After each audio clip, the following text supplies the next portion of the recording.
My guest today is somebody that you've seen on television and really actually a lot of places, because Emily Jones is, she's on the Rangers broadcast, Fox Sports Southwest. You see her on TexasRangers.com.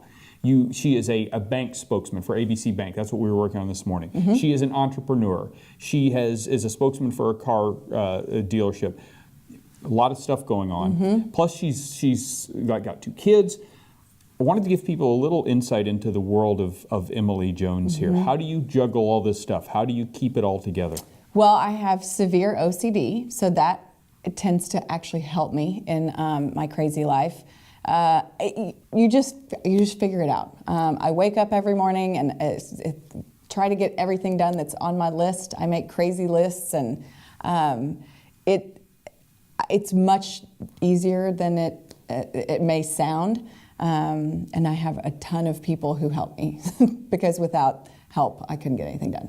Now, one of the things that you get helped with a lot of times is washing out your wardrobe. Mm-hmm. You know, the likes of an Elvis Andrus, a Rugnet Odor. Mm-hmm.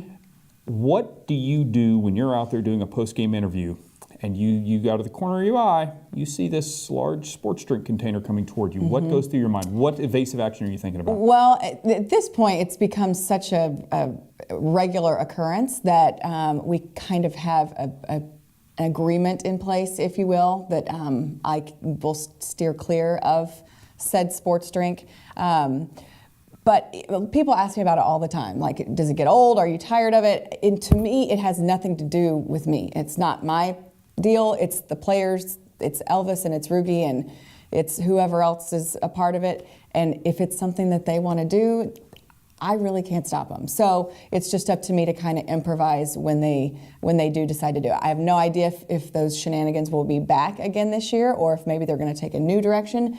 But I always tell people it doesn't matter if you're tired of it or if I'm tired of it or if you like it or I like it, because they're going to do what they want. And the only thing I can say is that it always comes after a Rangers win. And because of that, I'm not complaining. So one of the things that Emily is great at, and I always admired this when we worked at the Rangers, is you do a super job of developing rapport with the players.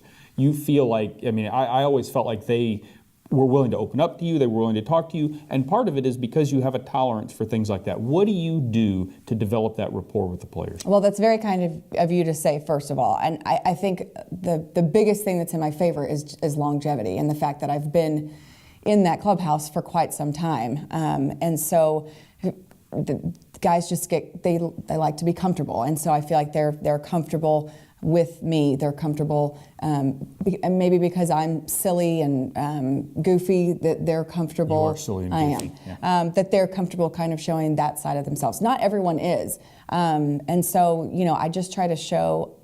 I feel like my job to our fans is to show them and give them a peek inside that clubhouse and to show what our players are really like, because for the vast majority are really cool, fun guys that have really great personalities. And so I want to be able to give our fans a chance to see that.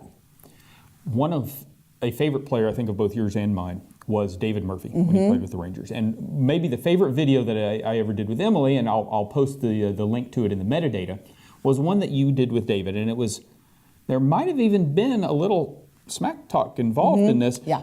You know the video I'm talking about. Set this up. So David, I ask random questions and have been known to do that throughout the course of my career. And one of the things I asked guys, like, who's the biggest eater on the team? And so we would, I asked around, and it was so funny that year. I don't know why I asked that question, but to a man, everybody instantly said David Murphy. And I was like, wow, that's so surprising. Like, Murph was always so lean, and I just never, envisioned him like crushing food.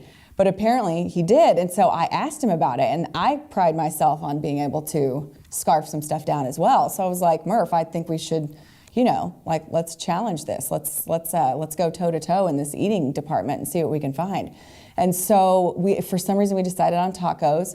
So it was a game that he was not going to start. And we set up in the lunchroom in the clubhouse and had 10 tacos, and he plowed through those things like there was no tomorrow. And I ate 7 and thought I was going to lose it. But yeah, it was a lot of fun, and I like to do fun things like that. And I clearly don't mind getting embarrassed or humiliated. I've gotten beat at just about every game I've played or every challenge I've issued in that clubhouse. So it was one of many to add to the list. Do you feel like David's performance in that had something to do with the fact that they're going to retire his number 7 this year? Perhaps, or could be for a different reason. Maybe, I don't know. I mean, I wasn't part of obviously the committee that decided to retire the number 7. Yeah, number 7 for Murph and the 7 tacos I ate. And there's Pudge. Yes. Yes, because he played here for a long time, didn't he? He did, for quite some time. Yes, he did. Okay. All right, that's good to know. All right, Yes. Emily, in addition to everything else, is a baseball expert. You're going to be able to watch her fine work on TexasRangers.com and Fox Sports Southwest. Emily, thank you for joining the Fort Worth Weekly today. You are very welcome, Rush. Always a pleasure. For Emily Jones, I'm Rush Olson.